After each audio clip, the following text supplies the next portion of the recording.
Hey there, Alan Mathews here. In this video, we're going to talk about right hand fingering rules. So whenever we start playing really complex music on the classical guitar, then oftentimes there's only one way that your right hand can really do it. If you just freestyle it and never think about your right hand and just play whatever finger gets to it, whenever it gets to it, then it's going to break down whenever you get fast. It's not really scalable, especially with highly technical music, and if you want it to be reliable in your hand so you can play it every time.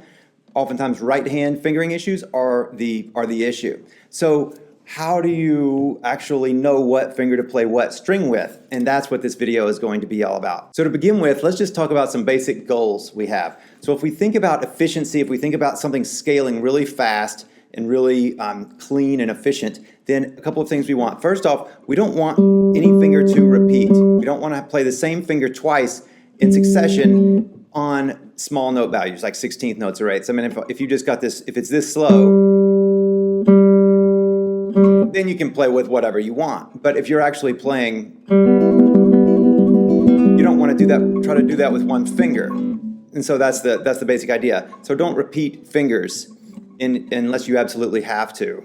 And all of these rules can be broken if there's no other way to do it. But if you can, don't repeat fingers. The next one is that as we have string crossings, as we go to higher sounding strings, it's nice to go this way through the hand. So in other words, it's much easier to go from I to M from a G to B string than it is from an M to an I, where you have to actually cross over the finger to get there, and you have to move your hand in space. So if you can, make your string crossings really fluid by organizing them in the hand,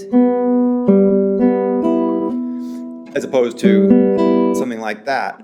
So that's another big one.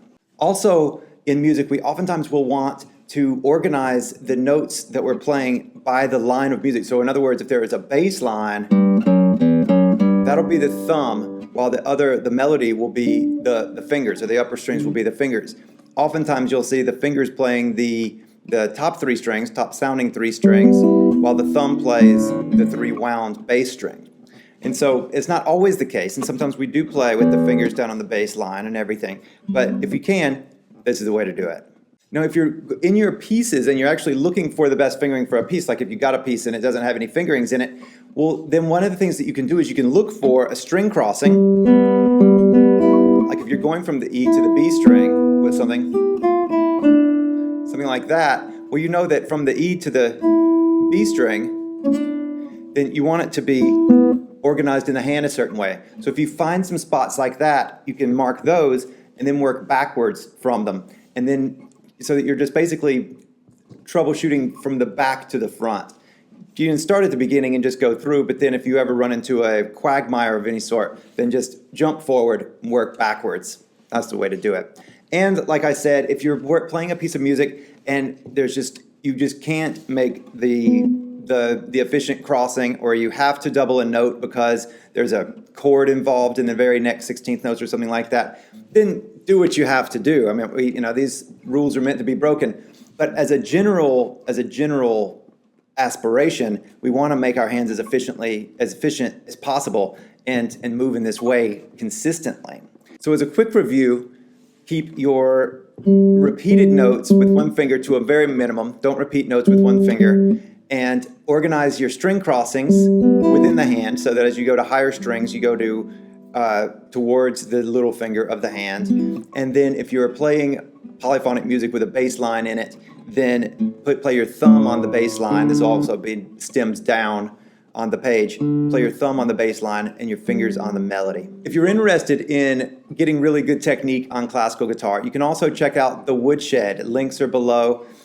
It's a place where you can actually practice. You practice along with videos, and it really instills great technique and gives you your fundamentals of motion, works your fundamentals on many different parts and scales and arpeggios and chords, sight reading, exercises, and a bunch of other stuff as well. And you get free office hours where you get 15-minute Skype 101s with me for no additional charge, just with your monthly or yearly subscription. So you can check that out if you would like to. Thanks for watching. Please subscribe to this channel. I'll see you soon.